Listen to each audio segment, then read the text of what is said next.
dándole la más cordial bienvenida a este seminario internacional del SECAN.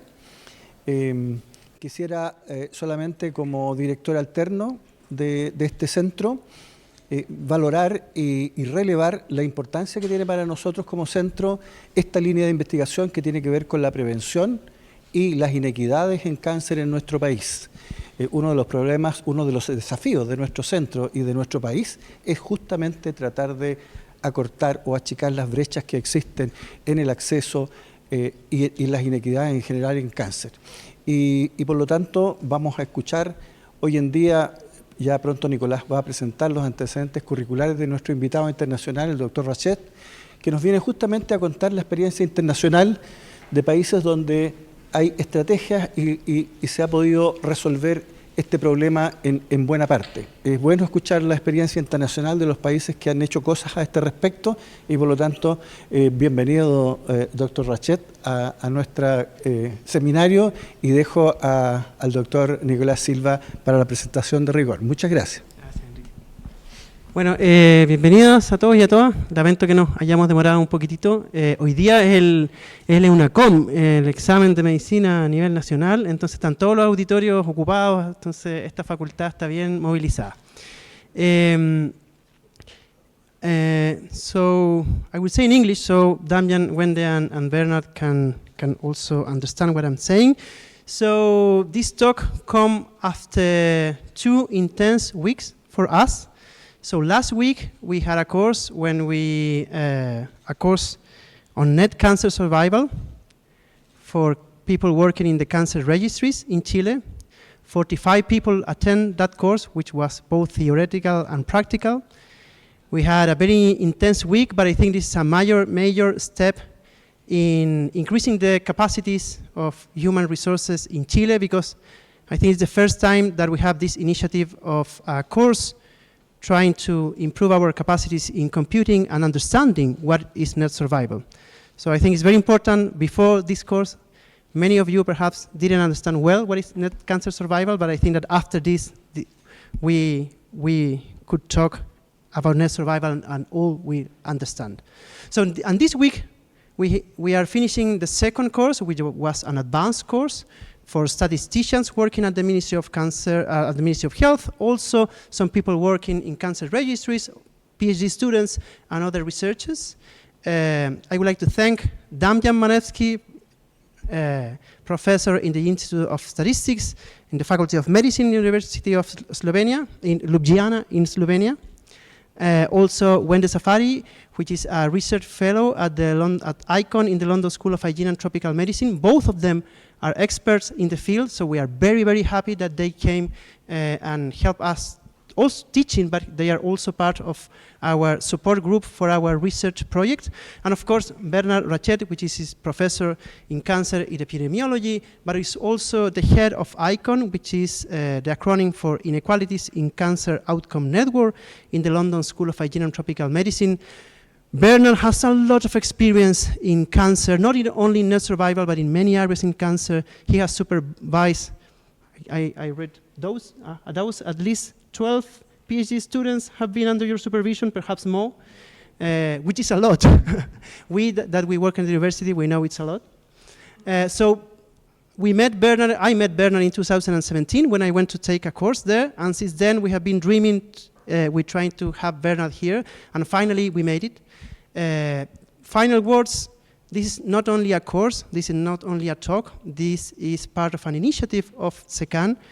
We have a group trying to compute for the first time inequalities in net cancer survival. So hopefully in 2 or 1 more year, we will have the first estimate for Chile, which is something very important for us who are trying to understand more inequalities. So long introduction, but to put a little bit of context of the talk.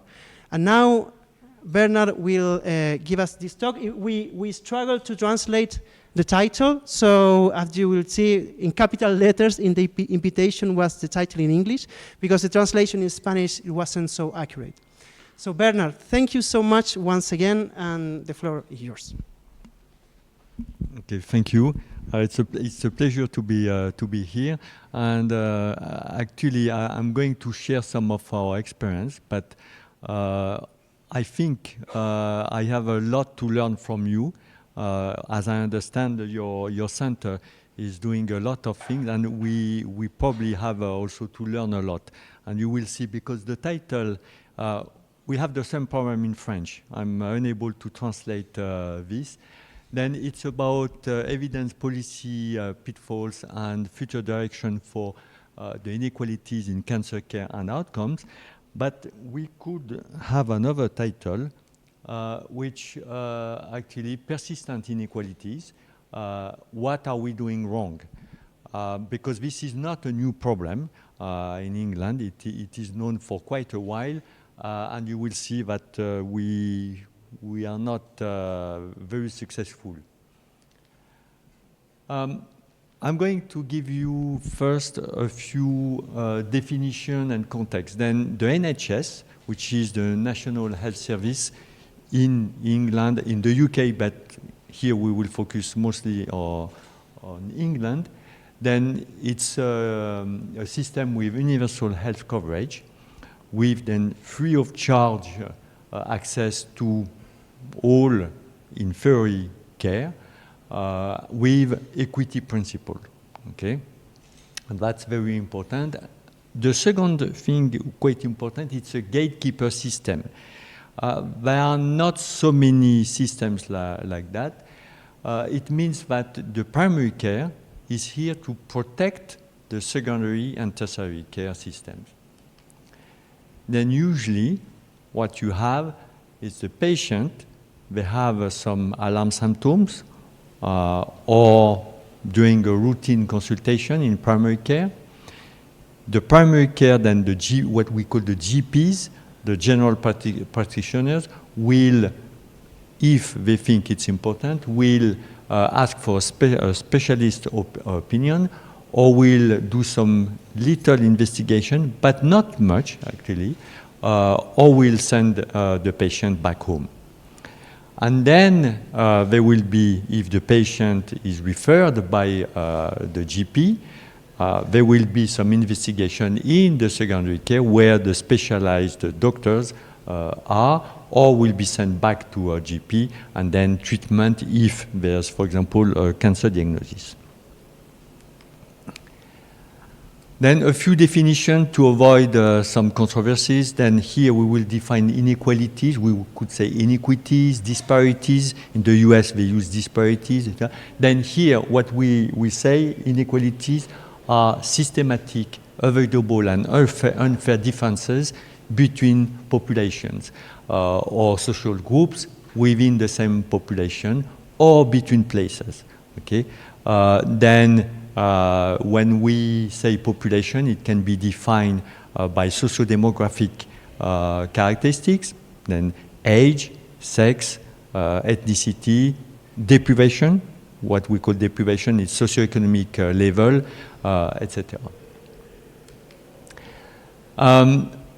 Again, there are many definitions. We could say underserved population, underprivileged, marginalized, etc. Then I will use mostly the term underserved. Then population with inadequate access to medical care due to geographic or socio-demographic factors, or both, like as I said, age, sex, deprivation, ethnicity, which then will lead in suboptimal care, then here cancer care, and poor outcomes.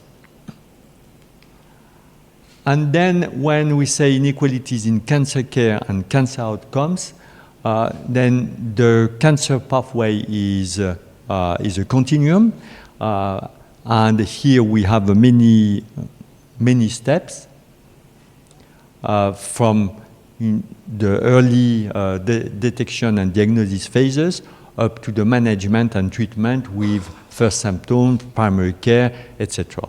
The staging, clinical investigation up to treatment. And inequalities can occur at any of these steps.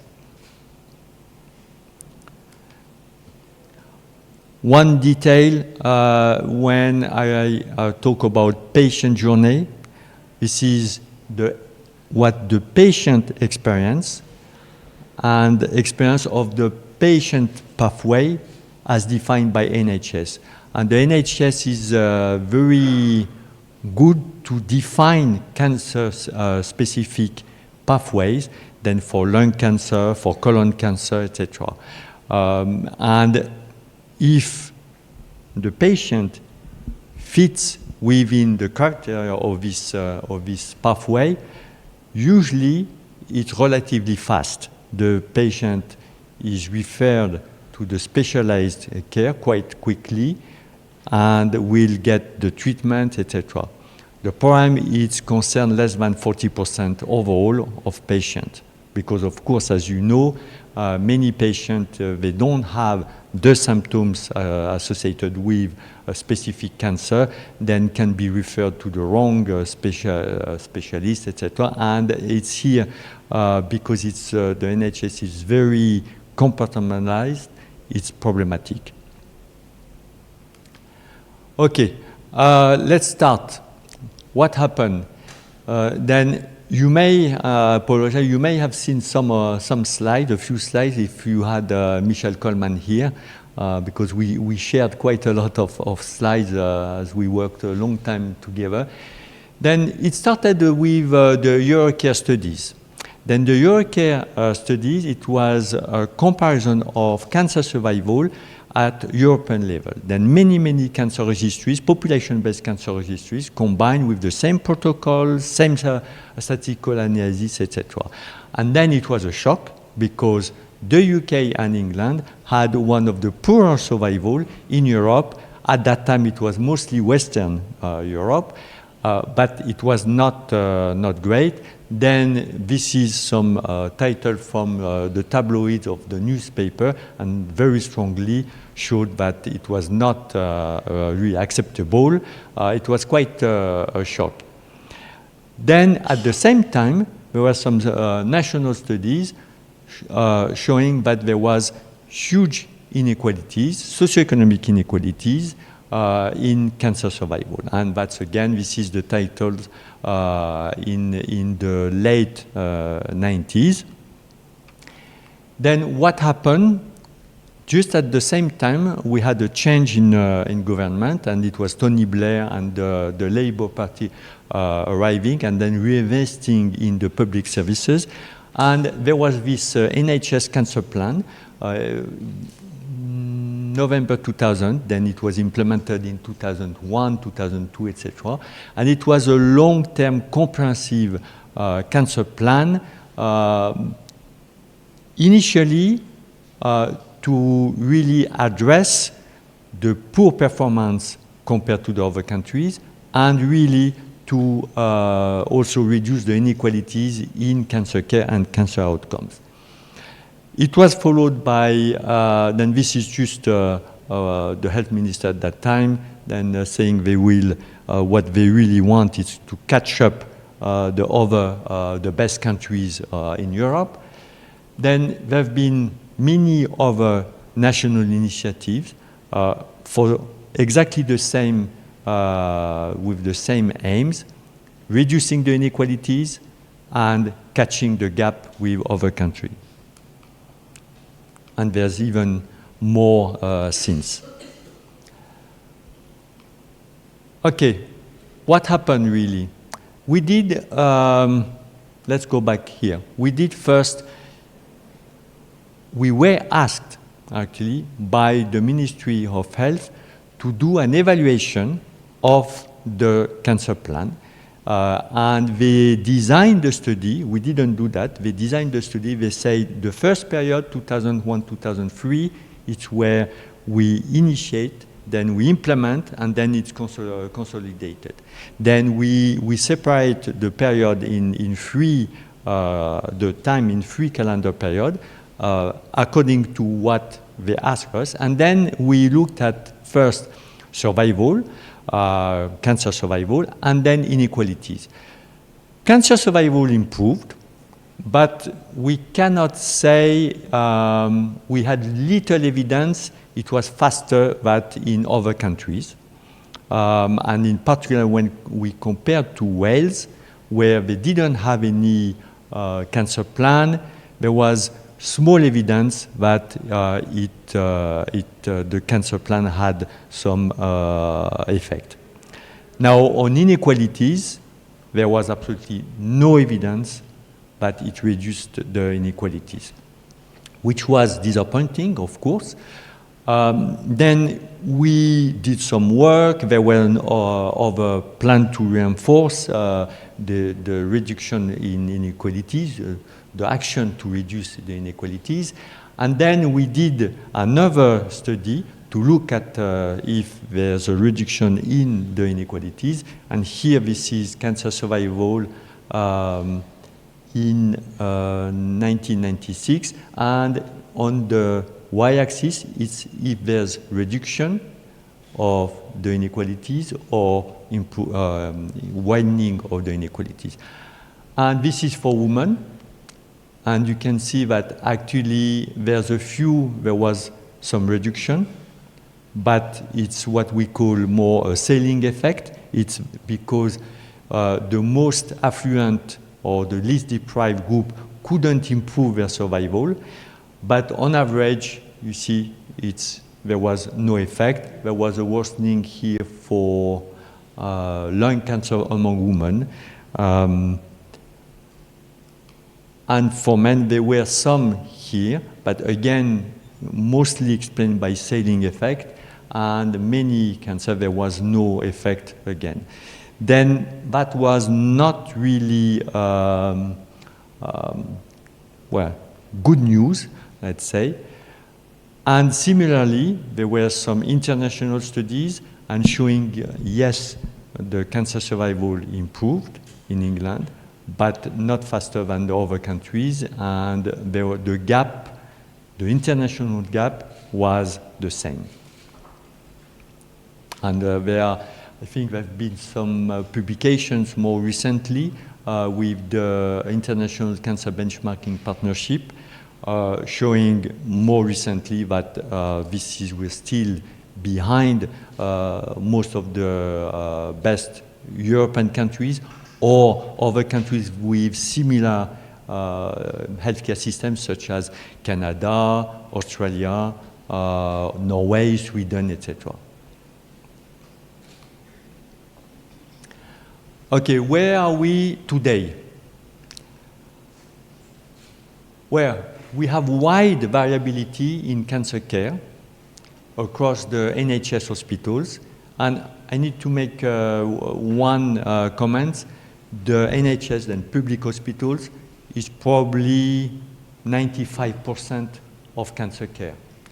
The private sector is increasing, but it's tiny because it's a true private sector. You have to pay a lot. Then most of the people cannot afford. Then we observed wide variability in cancer care across the NHS hospital, even after adjusting for case mix factors or for comorbidities, etc. You know, when we really try to adjust for everything, there's still wide variability. And for example, that's the latest report from the different, what we call cancer audits. Then lung cancer, the resection rates, it's 14 to 32% across the 21 cancer alliances. Cancer alliances are sort of NHS geographic administration where they try to combine their resources and to try to better manage the patient. The proportion of chemotherapy, where actually the targets were reached, then they had national targets, they reached only in 44 out of 124 NHS trusts, then hospitals. Where now, lung cancer, we have more and more immunotherapies, precision medicine, etc. The deprived patients are 50% less likely to get the immunotherapies. And one of the reasons is you need to do some tests, biological tests, for the mutation, etc. and there's delays, the resources are sparse, etc., then it's not available in all hospitals. Ovarian cancer, stage 2, 4, the surgery and or the chemotherapy, you have a variability which is the 62 to 89% across the 40 integrated gynecological systems. I could add, for example, the use of minimally invasive surgery across the whole hospital for colorectal cancer, where it's between 0 and 80% of the surgical resection. Then the variability is massive. The timely cancer treatment, it's very important to have a treatment in time. For some cancer, it's crucial because it will not be curative anymore. Then the NHS has some cancer waiting times nationally, and actually these targets are consistently missed. For example, the 62-day referral to treatment or the 31-day decision to treat, that's in many hospitals, these targets are not reached. And the situation, of course, has worsened widely since the COVID. Then despite of 25 years nearly, of national initiative to reduce the inequalities and the international gap in cancer survival and in cancer care, we still have very wide inequalities in these two areas, cancer care and cancer outcomes. And as I said, we have more and more evidence that it has worsened since the pandemic, and we're still behind the other countries. What I could say, other observations, navigating the NHS, you almost need a PhD. It's really complex. And probably it doesn't help the access to the healthcare services, and it's certainly the impact for the underserved population are certainly disproportionate. This is just a small example. You don't need to look at this in detail, but we did one exercise with a Japanese colleague who was a surgeon, cancer surgeon in Japan, who did her PhD in epidemiology in our group.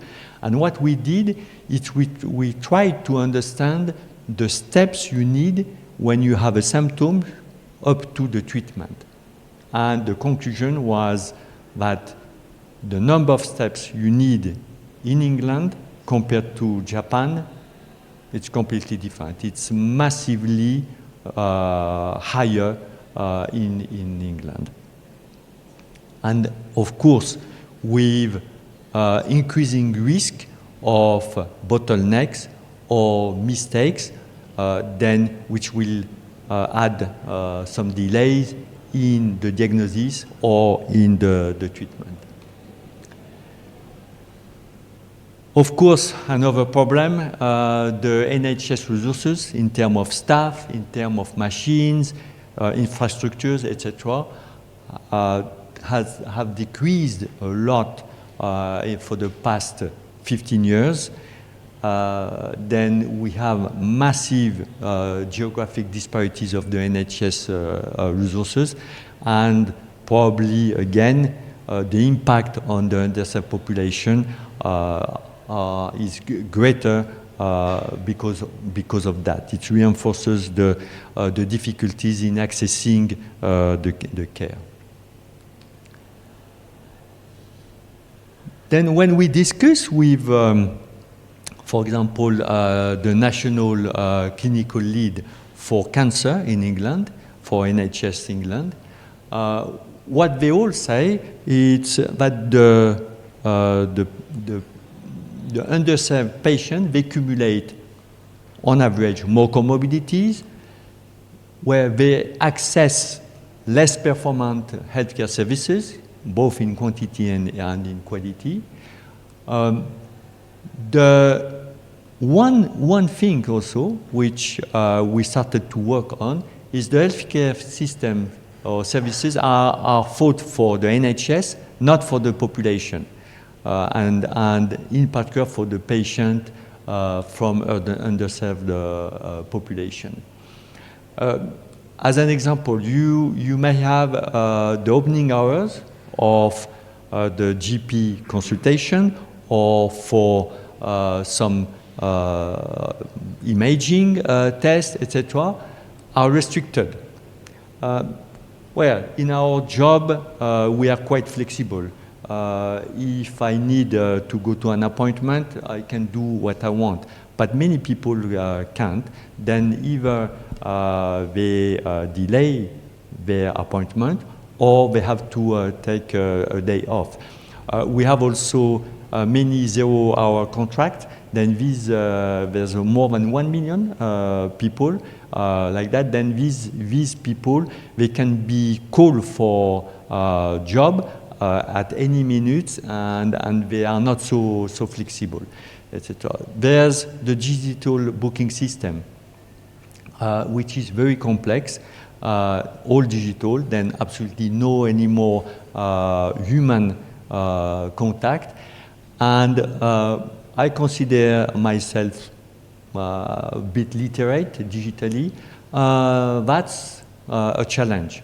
And because I have a medical background, if really I want an appointment, I can use some alarm term, but I will get an appointment immediately. But the general population usually doesn't know about that. If you have no social support, that's complicated. If you have multiple appointments, and that's happened with cancer, or if you have repeated treatment, then you have to go to the hospital quite often. Then some results we had. Then the more deprived patient, usually they have a higher proportion of emergency route. Then it's, I think you have a similar problem in Chile. Then about 40% of lung cancer are diagnosed through emergency. 30% of colon cancer, pancreatic cancer, I don't remember, it's probably 50 or 60%. Then that's quite problematic because these patients will be not well monitored. And they may be already with some complication, etc. Then the assumption was, well, it's because these patients, they have a low cancer awareness and they don't consult their GPs. That's their reason. Then, of course, we have to blame the patient. Well, then we did some work on that, and what we found is there was absolutely no difference between the patient diagnosed through the normal route or emergency.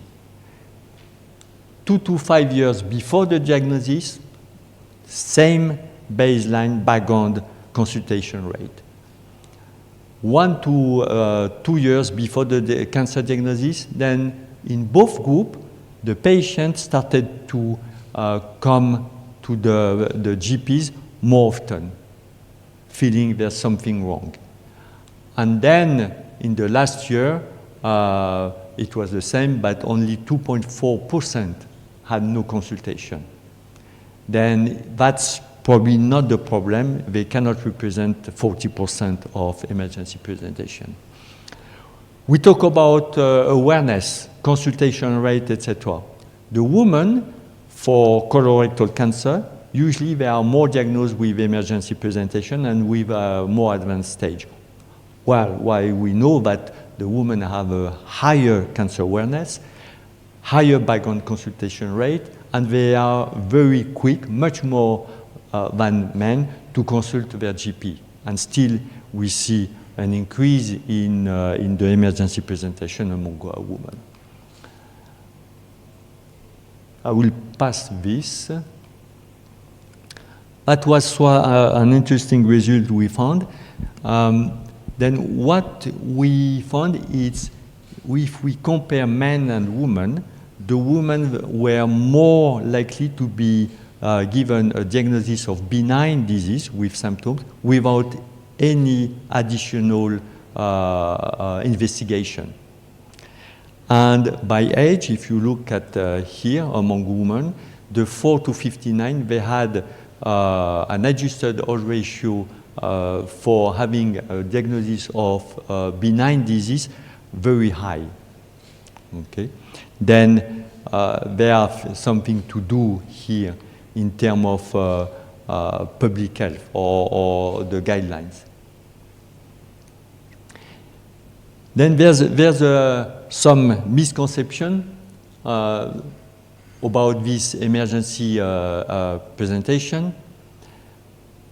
Then the conclusion is it a structural problem, or, as it was said, is it individual factors which are the most important in terms of inequalities in cancer care or cancer survival? Then we did quite a lot of work because at least for 5 to 10 years, and this was also the only factors we had, we really look in detail about the role, what we call the mediation role of the individual factors, such as comorbidities, etc. And what we found is that these factors explain only a third of the poor cancer outcomes. And we looked at emergency presentation, the probability of optimal treatment, cancer survival, etc. Then it explains really little of the inequalities. Then what is this 2/3? Okay.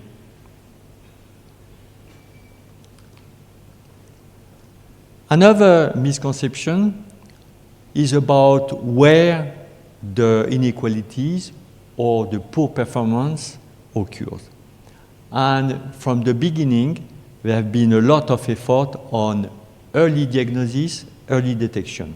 And we can understand it's if you have a screening program which works, and the screening programs, to be fair, work quite well in the UK. Breast cancer is probably 80% of uptake. Bowel, it's a bit more problematic. It's probably 50–60%. Cervical cancer, it's quite high. Even if we see some inequalities by socioeconomic level, by ethnicity, there are some issues.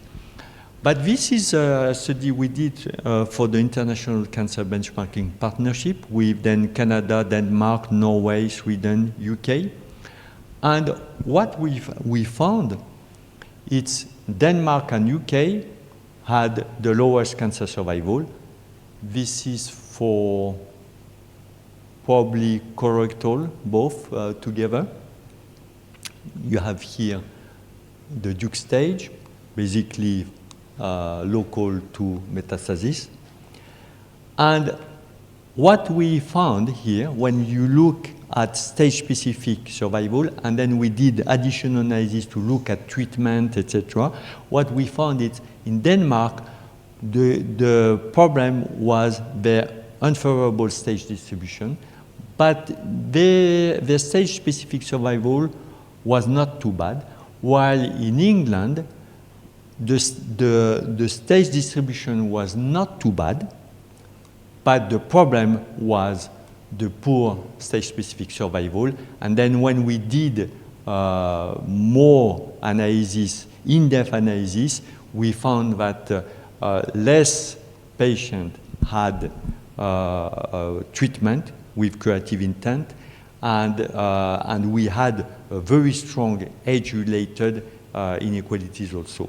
Then from age 60, 65, depending on the cancer, the probability to receive curative treatment decreased quite quickly. Well, this is just some additional title. But despite this evidence, we had the National Awareness and Early Diagnosis Initiative as part of the government strategy, then focusing on early detection, early diagnosis. And since actually it hasn't changed, I think it's nearly 80% of the NHS budget to improve the outcome within the cancer alliances is on early diagnosis, after they consider that everything is fine. While I show you initially, we have huge variability in cancer care across NHS hospitals.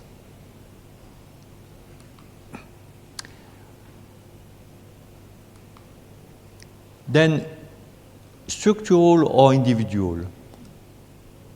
Well, that's an extract from the Royal Society of Medicine, which is really, there's a whole history, even coming from 18-something, about inequalities.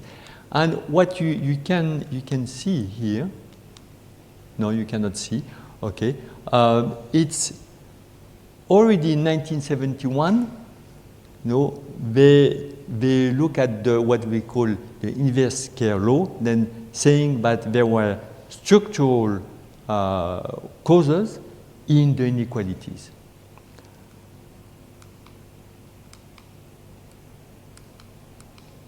Okay, doesn't work anymore.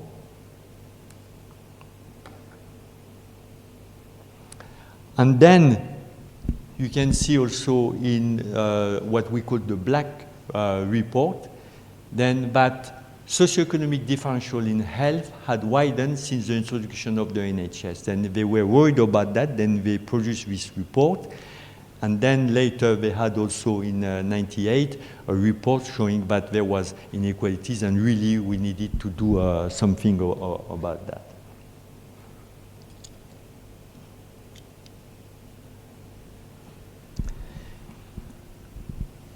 What happened is in the early 2000s, the aim was really to address the structural causes of the inequalities. But we had what we call, or some researchers call, a lifestyle drift. Then the intention initially were good, but then very quickly, actually, the interventions were on individual factors. Then cancer awareness, then to improve the cancer awareness, to do some campaign on cancer awareness, to increase the awareness among the GPs, to put some pressure on the GPs, etc. Then it was all individual factors. And of course, we had political shifts, then more from 2010, etc., then with the idea that the issues were individuals and not structural, then it changed completely the angle of the policy from 2012, etc. Then what we call we didn't have the downstream intervention. Then yeah, and there's also one big problem, but it's not only in cancer and not only in England, where the population most likely to experience the inequalities usually are not the ones heard. Then I like this sentence, we cannot keep doing what we have always done and expect that things will be different. Then it's an adaptation, okay? And what we have, we're really on a good time to try to change what we do, because as you may know, we have a new government since July in the UK, and with a plan of new investment in the NHS, etc. But if it's to repeat what happened in 2000, well, I think you can see the end. We won't have any impact or very little impact on the inequalities. Then we really need to change what we do.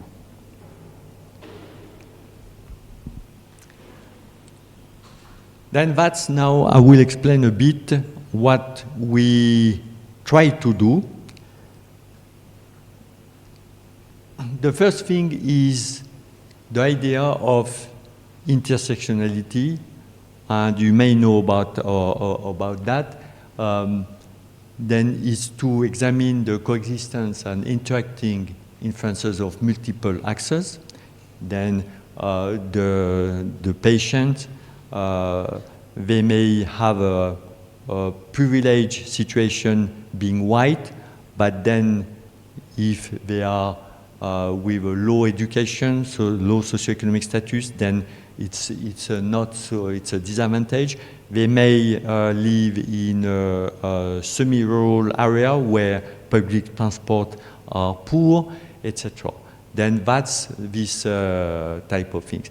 But what is very important, I think, it's what we call places, where it's the hospital of diagnosis, the hospital of treatment, where they live, etc. And it interacts quite a lot. It has a strong influence on the access and the use of cancer care. And this is something we started to work on. I wanted to give you some example. I talked a bit about that earlier. To obtain an appointment, then on one side, the system, NHS, you have the opening hours, which are limited. The GPs are overwhelmed. We have a lack of GPs. Then it has a negative impact on the patients to get an appointment at a convenient time. And in some region of England, there's a high proportion of the population who have jobs where they cannot take time off work, very, very easily.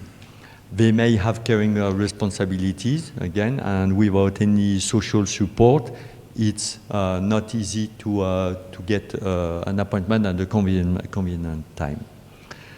The booking system, I mentioned that also with now it's all with application or internet. If you call, well, it will be in the space, there's no human intervention. And there's 10% of the adult population in England have poor digital literacy. Then and this is not, I'm not talking about people over 70 or 80 or, I'm talking about any adults. It's, the proportion is more or less the same. And it's quite a big limitation. Another thing is because the GPs are overwhelmed, the length of the consultation with a GP on average is 8 minutes. It's the shortest among all OECD countries. 8 minutes when you have to explain and you have poor communication skills or you poor health literacy, then you don't know the clinical, the medical terms, you may be embarrassed, etc. 8 minutes, if you have on top other comorbidities, that's very short. You may need several consultations to finally explain what really you have. On top of that, now many consultations are through video or phone. Then of course, it's more convenient. Well, for example, for me, I don't have any problem with that, but it's more problematic for many patients.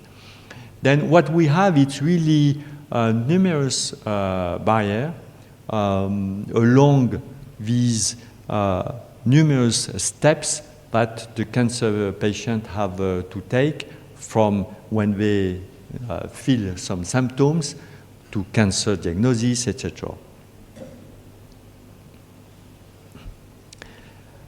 Then what is really important is to identify these breakpoints, these barriers, bottlenecks in the system that will systematically disadvantage some groups more than others, and will really make them less likely to enter in the system or progress or benefit from the services. And it explains probably quite a lot of the emergency presentation. Then this is something, a work we have started to see if actually the lack of resources in the routine pathway doesn't fuel the emergency presentation, because the delays are so long that probably the patient, they develop some symptoms or they are in pain, etc., and then they have to go to the emergency rooms.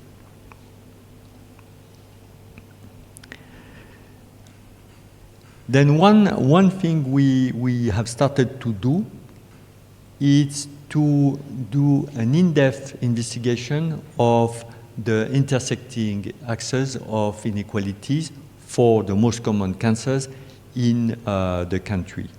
And really to help the policymakers locally to identify better the population at where experiencing poor outcomes. And then to produce some inequalities dashboard for the policymaker. Actually, we talk about intersectionality for quite a while in public health, probably for at least 15 years. It was more in sociology, etc., for a few decades. But believe me, there are a lot of methods qualitatively. Quantitatively, it's really poor for now.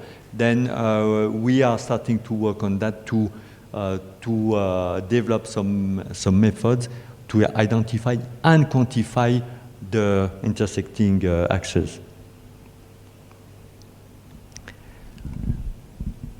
There's a need for deep understanding of where the inequalities are generated along the cancer pathway.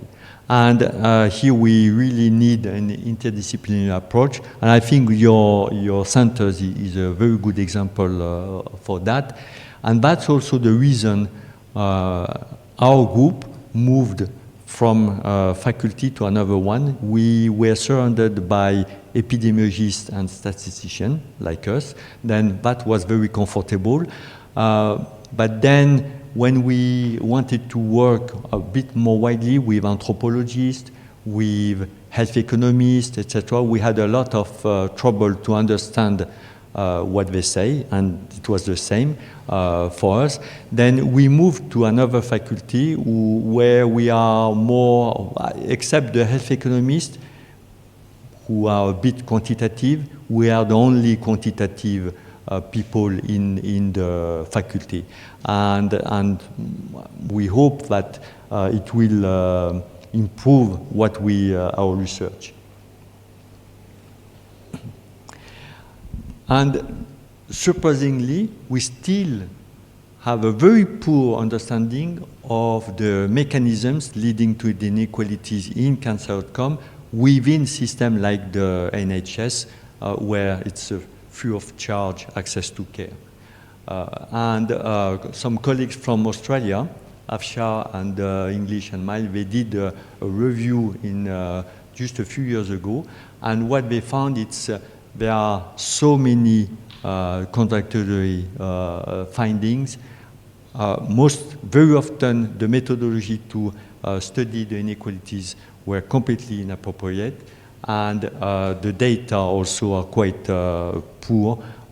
We are lucky in England. We have relatively rich data, but still there are some areas where we would like to have more.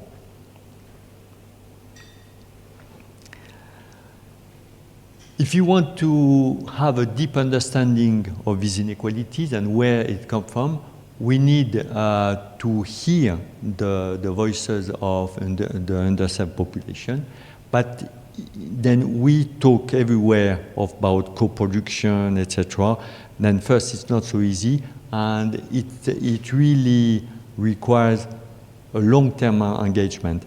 And actually, we have a very good example where it's a more proactive and long-term involvement of the underrepresented populations in health policy. And this is a colleague from Argentina, Natalia Luxardo, who really is doing a really impressive job. She's an anthroposociologist by background, and with her team, they have, for the past at least 15 years, involvement with some rural communities north of Buenos Aires, and doing really amazing job, including some implementation of action developed, we could say co-developed, with the communities there. And it's really a very good example. I think we need, if we want to understand, to decipher.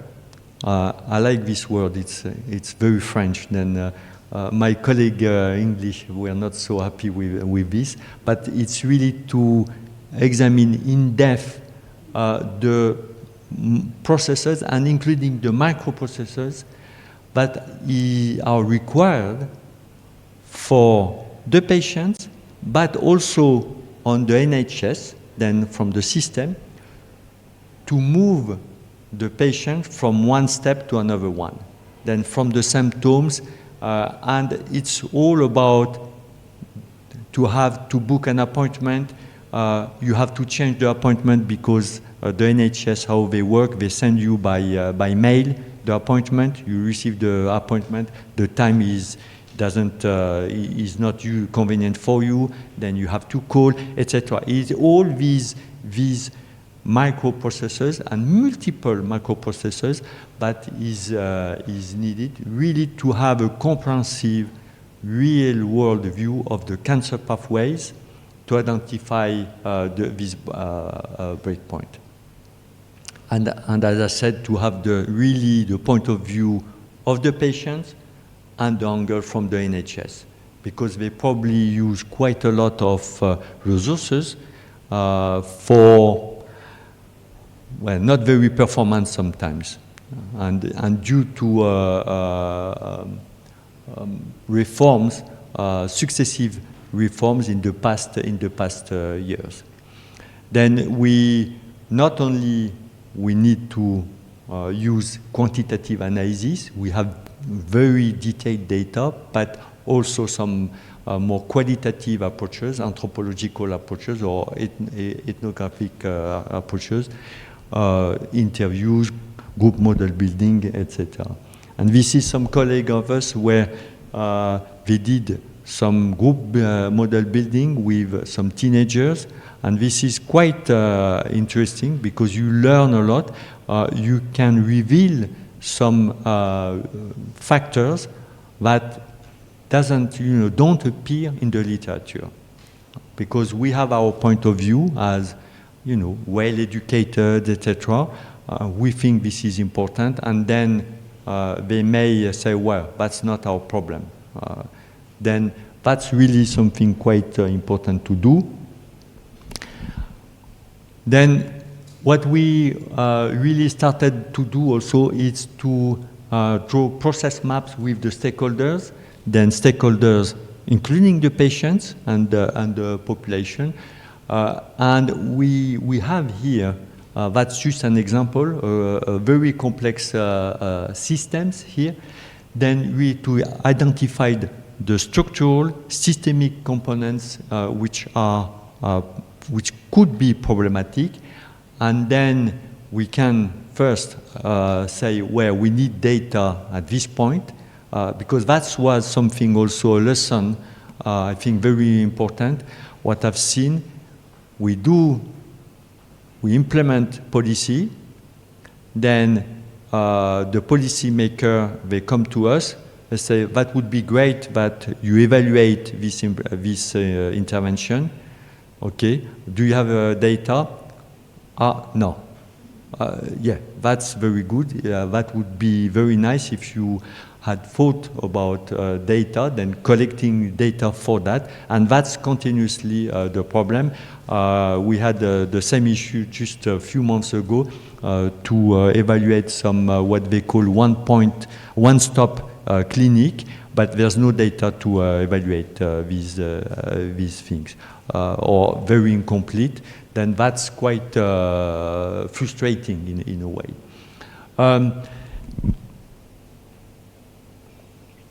That's some work we did, and it's just to show you. Then we start with something relatively simple.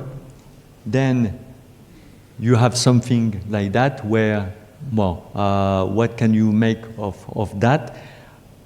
But then you can work with the stakeholders and the people from within the policymakers, the manager within the NHS, really to understand where the bottleneck, the breakpoints are, and that's quite really useful. And what is very surprising, it's the managers, in particular from the NHS, they are really in demand for this type of analysis, because they want to understand why it doesn't work in their structure, and they really want to.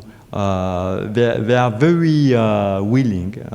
That's quite, in a way, reassuring, because they are in demand for this type of analysis, and then we can simplify and do this type of thing where we could act. But then I talk about this group model building and doing some process map with the patients, and they don't need to be very literate to have done thesis or whatever. We really can draw very useful process maps or this type of diagram, and then transfer this in more formal representation, like the causal loop diagram, where you have a dynamic representation of a complex system, and where you can start to see what, if we act in not how, but where we act, if it has an impact on the inequalities, etc. One thing really important also is to have a formal, systematic evaluation of the unintended consequences of intervention. And very often you have an intervention and then you may have knock-on effects which are negative and which can even widen the inequalities. Then Bonnell and the colleague, they developed this dark logic model. Actually, what they did in 2010, they had a big intervention on, I think it was obesity, and they thought about this. They had a lot of meetings with stakeholders, with population, etc. They implemented this, and it has the opposite effect of what they thought. And then panic, what happened, and then they started to do these not logic model, but dark logic to really understand what happened. Then it was a posteriori, but they developed this framework to really identify unintended positive, but mostly negative consequences.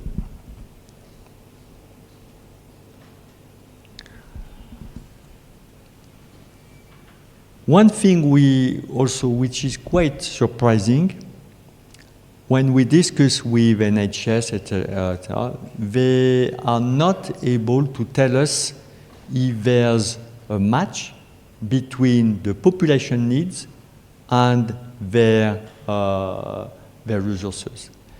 And actually, there's no model to really predict that or to estimate that, which is, for me, a bit naive. I thought it was possible, but actually it's not so easy. Then this is something also we started to work on the unmet needs, then really to see if there's any gap between the healthcare services required to achieve optimal health outcomes and the services received by your population. And when you look, we did some very simple a study looking at two areas in England. One well-known, very rich, etc. Another one more poorer, more deprived. And then we looked at the amount of money they receive from the NHS first, in terms of budget. Then there's a correction. They call this NHS formula. Then they correct for the population. If they are more deprived, elderly, etc., they have a bit more. Then we saw they had more, but in the rich area, they had a lot of private money. Then they had charities for the trust, for the hospitals, and they receive massive amount of money compared to the poor area where they receive very little. Then there was already, just in terms of budget, they had already inequalities. And again, in the hospital in rich area, they had more, for example, robotic surgery, etc., etc. Then this is something I think important to do. It's to estimate the unmet need locally by geography and by socio-demographic characteristics. And that we need to develop some methodology because or to refine the methodology available. And then to draw up an inventory of the local cancer diagnostic and treatment resources. And of course, it's not so easy because we need to account for the competing users of the resources. Of course, PET-CT, for example, is mostly for lung cancer, but there are many other like MRI, CT scan. It's not only for cancer.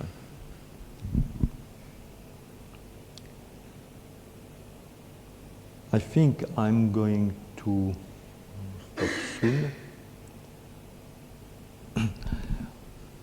That's just a summary.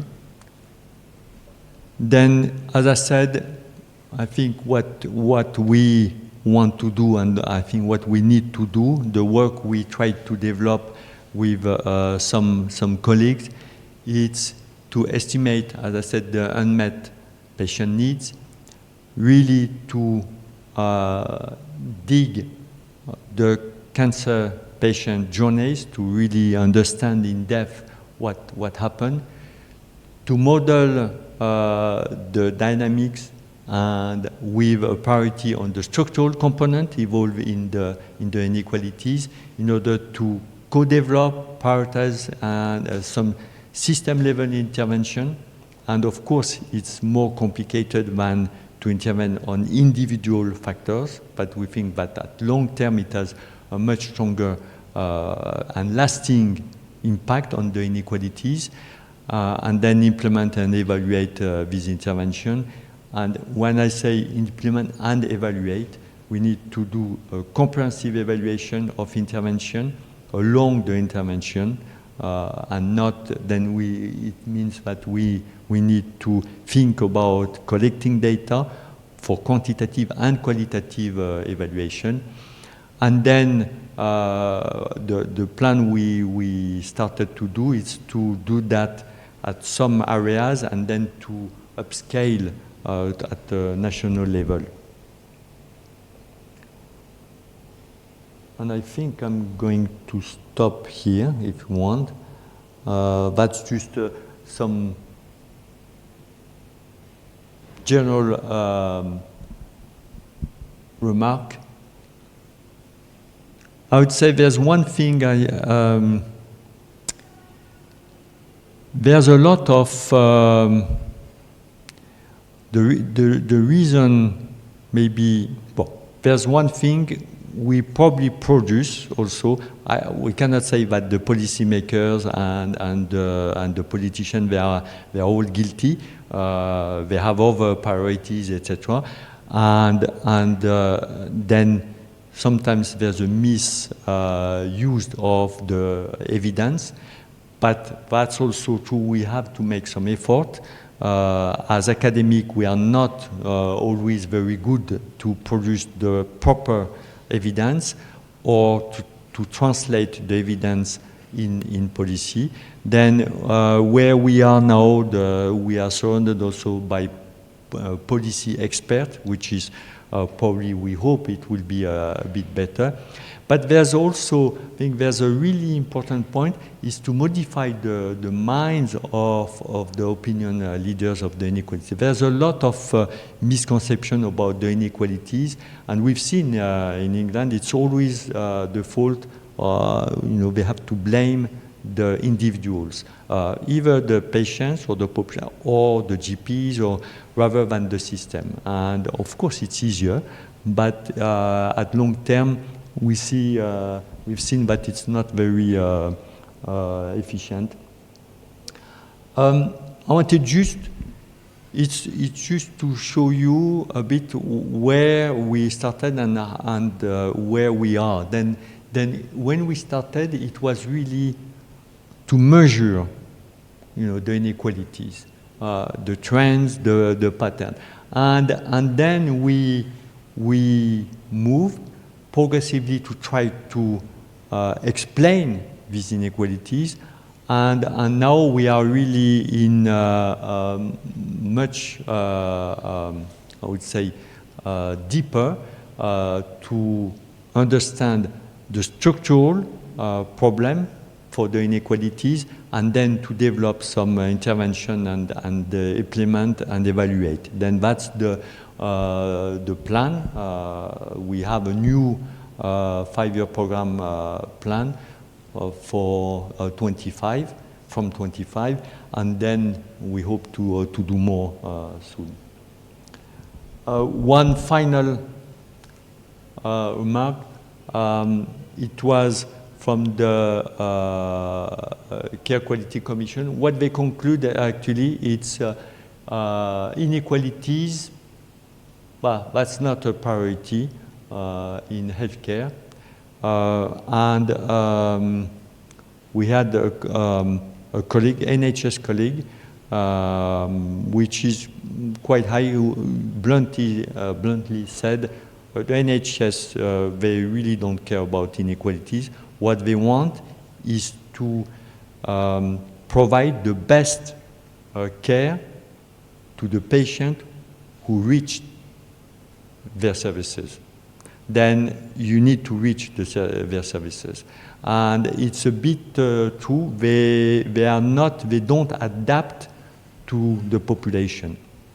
Then they think that because it's free, then it's automatic that the patient will come. Then it was a bit blunt, but it's a surgeon and researcher working a lot on inequalities, and probably was a bit fed up with his own employer, let's say, and then who said that just a few months ago. And that's all.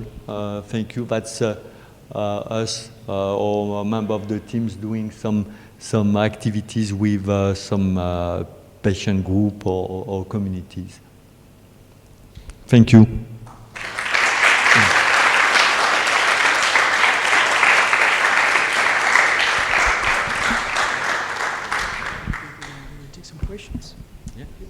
Bueno, bien, no sé dónde estamos nosotros en ese mapa que mostró Bernardo, ¿no? Al principio, ¿no? Pero el piloto igual tiene algunas cosas del final, ¿no? Podría ser. Bien, tenemos yo creo que 10 minutos o algo así para preguntas, entonces si alguien quiere escribir su pregunta, está bien. Si alguien quiere hacerla en voz alta, demos esa posibilidad también. Entonces, si alguien anotó algo y lo quiere hacer llegar, nos avisa o le avisa a Tania, que está acá, puede ser. Y si alguien quiere hacerla en voz alta, también es bienvenido.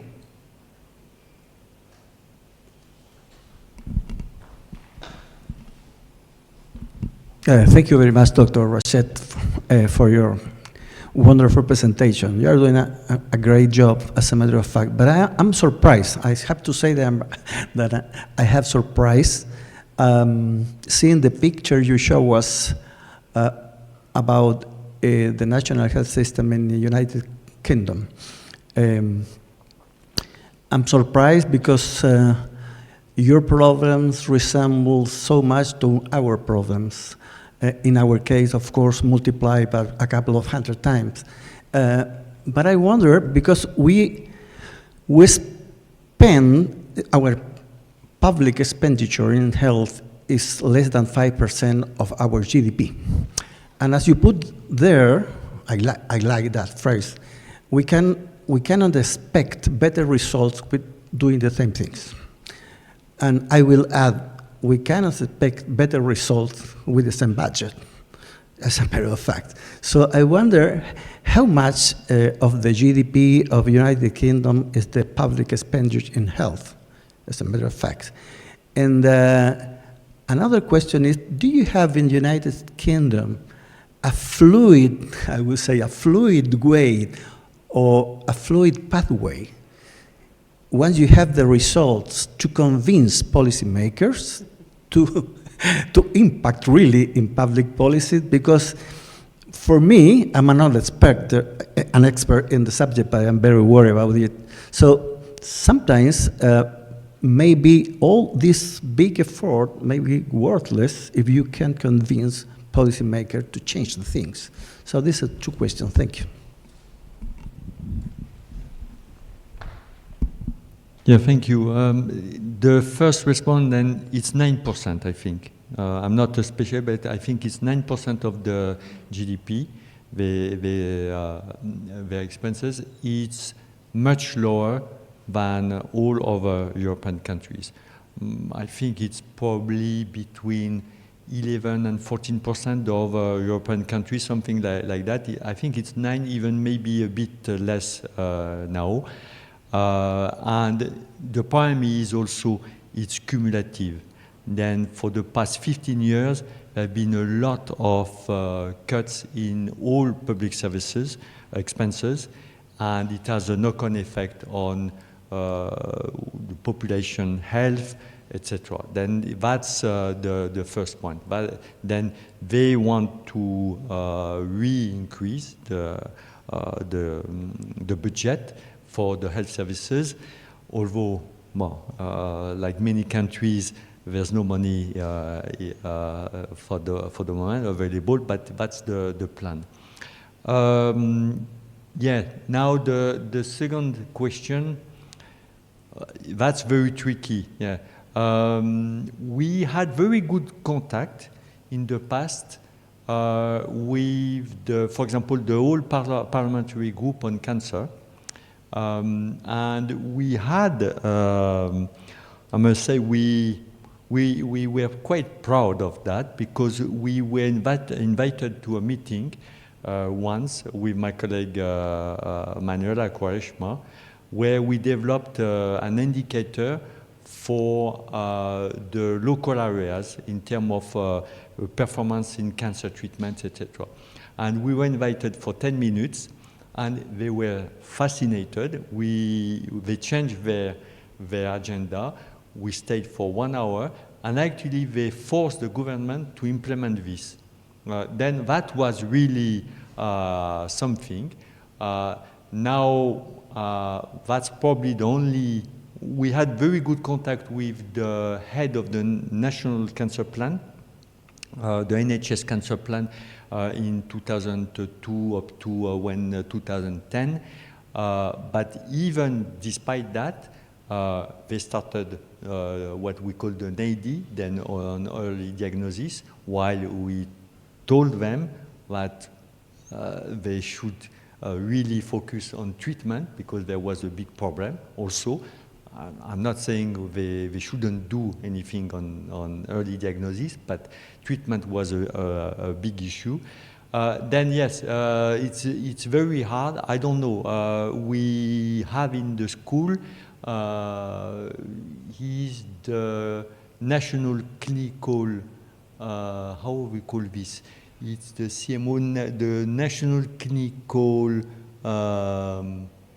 officer, or then really is under the Ministry of Health. But when we discussed with him, he said, well, you need to be ready. Then suddenly there will be, I don't know, inequalities in lung cancer will become the topic. You need to be ready to produce immediately from your past, etc., some evidence, and that's all. It's a bit discouraging, but we hope that we can do better. As I said, we are now in a department where there are many more people in health services, in policy.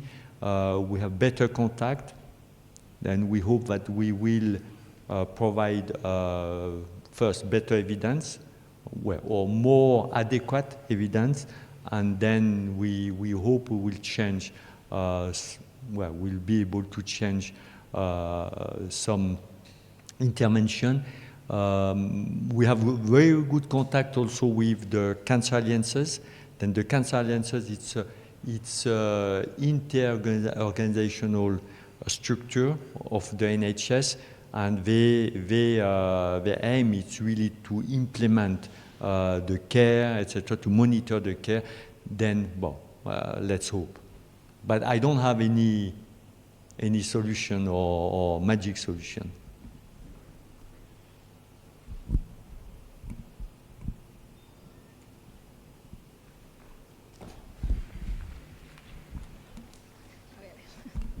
Hi, I want to ask a general question about how to align the improvements in equality problems without reducing the results in people with better outcomes. Because in Chile, some people are afraid to change the allocation of resources and impair the outcome already achieved in healthcare.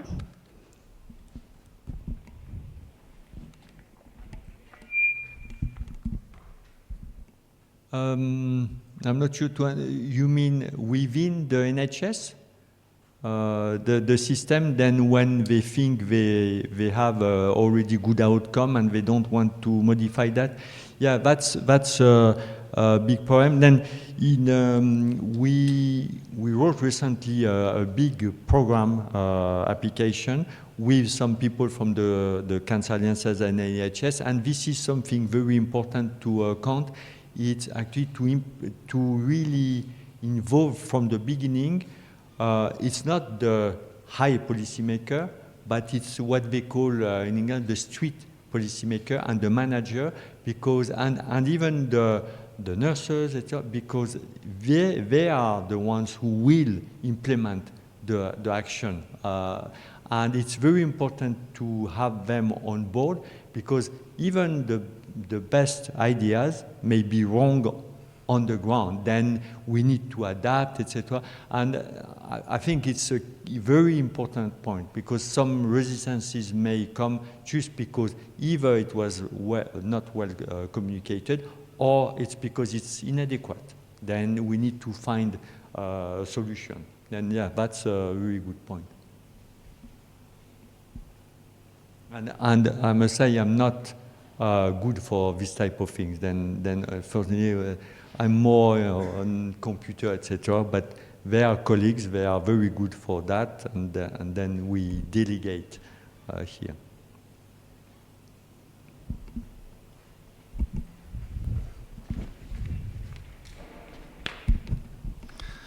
Thank you for the presentation. So we are a research cancer center to impact public policies.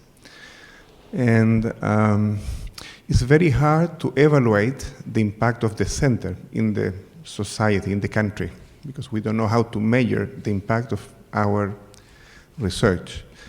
So what's the best way to evaluate the reduction in the inequity? So if I want to ask you, okay, we are devoted to increase the performance of the complete system, but how can we evaluate the impact in the reduction in the inequity? This is the first question. And the second is, are you aware of any country that proposed a strategy to reduce the inequity and they had a good outcome, so they really made a change?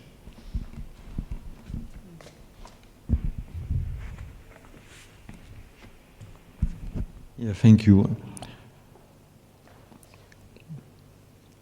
Two quick questions. For the first, I would say there's no one measure to evaluate inequalities or inequities and the impact on inequalities. I think we need to have a very comprehensive approach. And it's what we really try to do. And I'm not an expert on that. We work, as I said, I put on purpose the term interdisciplinary approach, not multidisciplinary approach, then really to combine different qualitative approaches, quantitative approaches, the health economy, etc., to really have a comprehensive evaluation of an intervention, or if what we do has any impact on inequalities. And it supposes that we measure different outcomes. Of course, we can look at cancer survival, but first we need to wait for several years.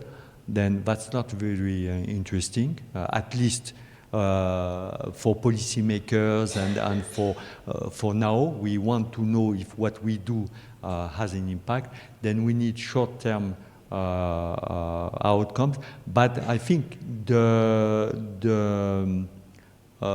qualitative approaches are really important here, and maybe I'd say more important than the quantitative. And I'm more statistician but I agree that the qualitative approaches are probably more important, at least initially, to really understand if it has an impact on the inequalities, because I think it's very important. The second question was? Yeah. Well, we did, then it's not exactly it's not a direct answer, but we did recently, you can talk about that one day, no? You were part of this in the team. Then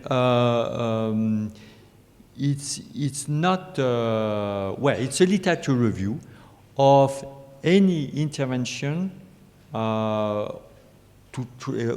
which aim in reducing the inequalities. First, the vast majority of the studies are in the US. Then already the system, the healthcare system is very different from what we have in Europe. For example, it's not a true universal health coverage system. Then this is more complicated. They are very focused on ethnicity. also, then it was problematic. But even outside that, most of the interventions were focused on screening. It was mostly about that. Screening, a bit early detection, almost nothing for after. There's one country, I think, but I don't know the detail. They do something very comprehensive, and I don't think we have still all the results. It's in New Zealand. They have a very comprehensive plan and intervention, and it's quite impressive what they do. And with, what's her name? I forgot her name now. Well, sorry, but they do something really interesting, but well, I don't have more detail on that. But that would be a good example to look at. There's another part also, it's what they do in Australia, in which state? The Victoria state. I think they also had something really interesting to look at. Bien, por la hora yo creo que vamos a dejarlo hasta acá. Quería agradecerles mucho la presencia a todos, and thanks Bernard so much for your talk. Thank you. So